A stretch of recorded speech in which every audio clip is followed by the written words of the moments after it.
Hello everybody, welcome back to the channel. So in today's video, we are going to be talking about Jules Koundé renewing his contract with Barcelona until 2030. We're also later going to talk about Trincao getting the full sale to Sporting CP for a total of 11 million euros. And this was just 50% of it because the first payment that Sporting CP paid to FC Barcelona was 10 million euros. So the grand total for the full operation of Trincao was 21 million euros. It is a masterclass performance coming from Joan Laporta, and we're going to get into the small details within this operation in this video. We're lastly going to be talking about Iñaki Peña and the loan deal that is being thought about within the club. There's so much that we have to discuss. If you guys are new here, welcome back to the channel. I'm happy that you guys are here. If you guys are FC Barcelona fans, this is going to be the channel for you, where we do talk about everything in regards to FC Barcelona. So let's talk about Jules Koundé first. Like I've said, Jules Koundé has renewed until 2030. It is a 3-year contract extension. His previous deal was set until 2027. And the reason why FC Barcelona are renewing Koundé is because of his performances, because he has established himself as one of Barcelona's most reliable defenders, and especially in the right back position,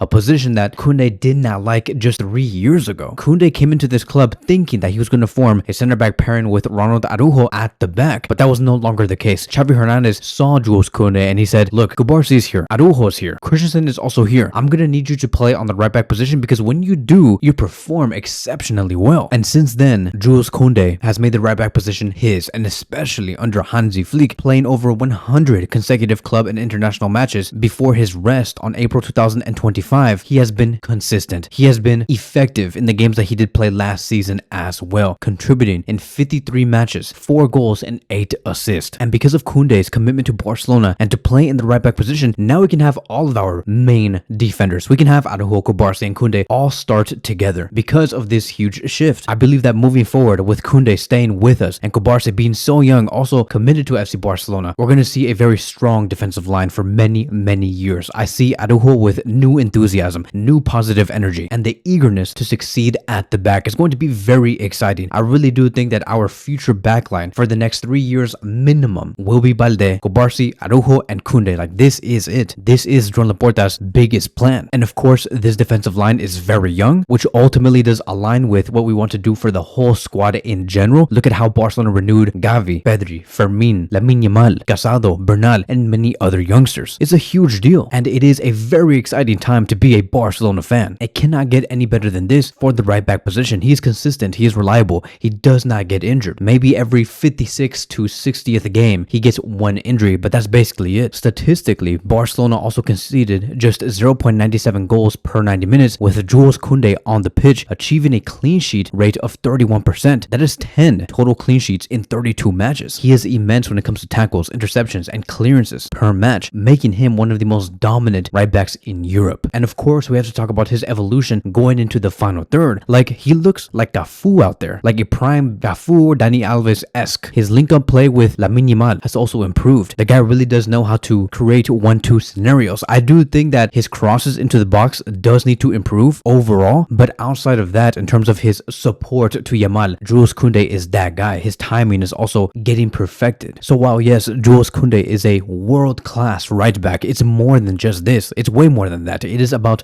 the team chemistry and the leadership and the cohesion that we're trying to build within the squad. It is important for the rebuilding of this brand new FC Barcelona. So now let's talk about Francisco Trincao, because once again, another masterclass. Sporting Lisbon have made it official that they have paid the remaining amount of Trincao, which is 50% of his rights, for a total of 11 million euros. Now Sporting CP have full ownership of the Portuguese winger. And like I've stated previously, this is a grand total of 21 million euros that we have sold Trincao to Sporting CP. The first payment was 10 million. And the fact that we were able to get 21 million off of Trincao, it is simply amazing. And a lot of thought went into this, because we could have just let go of Trincao like 3 years ago for like a small fee to like some random club. But no, Barcelona said we need to have some sort of strategic plan on Trincao. They moved him to Wolves, it did not work out, and they still did not want to let him go. So then they moved him to Sporting Lisbon. And Barcelona said, look, we'll sell you Trincao for 50% of the rights, and if in the future you want to buy the full other 50% of the rights, just give us another 11 million euros in the long run, whenever you guys are ready to pay the full amount. And Barcelona did believe that Trincao was going to work at Sporting Lisbon, which is why they wanted to retain the other 50%, because that other 50% depended on just how well Trincao was going to perform at Sporting Lisbon. And the strategy of moving him to Sporting was the correct move. In the first season, 52 matches played, 13 goals and 4 24 assists. In the second season, 48 matches played, 10 goals and 9 assists. In the third season, which was the last season, he played 54 matches, 11 goals and 16 assists. So not only has he scored a lot of goals and provided a lot of assists, but he was consistent for Sporting CP. He barely got injured. These numbers look very much like Jules Koundé in terms of appearances. And now he's already bossing this season with Sporting. 2 matches played already with 1 goal and 1 assist. So he has already been amazing. No wonder Sporting CP said, you know what, screw this. This guy is amazing. Already in the 4th season, we're 2 weeks in and he has 2 goal contributions. And the biggest news coming away from this is not just the sale of Trincao alone, but also because of how Barcelona get affected from this 11 million euro injection. It does help Barcelona in the wage bill. It is also much needed liquidity to really challenge our economic situation. We know that Barcelona want to register the players like Joan Garcia, Szczesny, Marcus Rashford, and many more. And Barcelona had so many ideas, so many alternatives in case some things just did not work out for them. But Barcelona do have these 3 plans in place. Ter Stegen's 80% salary use, Trincao's sale of 11 million euros, and the personal guarantees that we have discussed of 9 million euros. Barcelona were going to get ready no matter what. This is total competence coming from the board. And this also signals that Barcelona are trying to move away from the previous era of players that the previous board had, like Lenglet, Ansu Fati. Trincao lately is one of them. We can also talk about Todibo. It is insane what Joan Laporta and Deco have been able to do in the past few weeks and in the past few months. So I do want to congratulate Jorge Mendes for getting the move done. I also want to congratulate Francisco Trincao for finally finding his form, as he should, because he was once considered as one of the most promising young players at one point 4 years ago. And congratulations to Sporting and Barcelona for also finding a conclusion to this whole saga. Now lastly, let's talk about Iñaki Peña, because it does not end here. Barcelona want to renew Iñaki Peña. Yes, you guys heard that right. They want to renew Iñaki Peña and send him out on loan. And the reason why they want to do this is because Peña's deal is set to expire in 2026, meaning that next summer Peña is going to go out for free if he is not renewed. And Barcelona do not want to risk losing him for free. They want to have some sort of financial advantage over his exit. Extending his contract does allow for Barcelona to keep control over his future and market value, which is very common by many top clubs. Many top clubs love to do this. If Barcelona were to sell Iñaki Peña now, it would be for a small fee. It would not even be worth it. It would probably be for like 4 to 5 million euros. Barcelona do not want to do that. And yes, it's only going to be for that amount because Iñaki Peña has not been playing over the past 7 to 8 months. No club, I believe, even wants to pay for Iñaki Peña. There is no real buyers. But loaning him out while at the same time renewing him is what's going to get Barcelona the nut that they do want. Meaning, if Barcelona loan him out to, let's just say for example, right, Valencia or Galatasaray, and they renew his contract as he does go out, by the time we get into the summer of 2026, where he played maybe 35 matches, 36 matches, and he performed decent, maybe a 7 out of 10 or 8 out of 10, then Barcelona can say in the summer of 2026 that they demand more money because of his performances. So they have to make sure they let go of Iñaki Peña. That club for sure has to use him. They have to find a club where they know that they're going to use Peña 99% of the time. And who knows, right? Barcelona also want to have other alternatives. What if Iñaki Peña ends up being so good that they want to call him back because Ter Stegen is no longer in the plans? They want him gone at the age of 33 years old. Szczesny is going to be 35 or 36 years old, maybe even older, I believe, by next summer. Who knows? What if Szczesny is not the same by the end of this season? Maybe there is that alternative where Deco is saying, maybe we could have Joan Garcia and Iñaki Peña as our main 2 goalkeepers for the future, because Iñaki Peña is still very young. So they're always open to that possibility. I think that this whole thing makes so much sense. Overall, I am very happy with what Barcelona have been able to do. We are achieving maximum sporting success, financial success, and we're developing our youth players correctly. I think that for all of us, right, every Barcelona fan here that is watching this video and hearing me, we need to support this club to its maximum and to be there throughout the whole course of this season that will start in a couple of hours. Because despite the tight finances, Barcelona still won 2 La Ligas, 2 Supercopa de Españas, and 1 Copa del Rey, with the semifinals being reached in the Champions League last season, while renewing young talents like Pedri, Gavi, Fermin, Balde, and many others. And so that is it, right? That is going to be wrapping up today's video. Thank you guys so much for watching, and I will see you guys in the next one.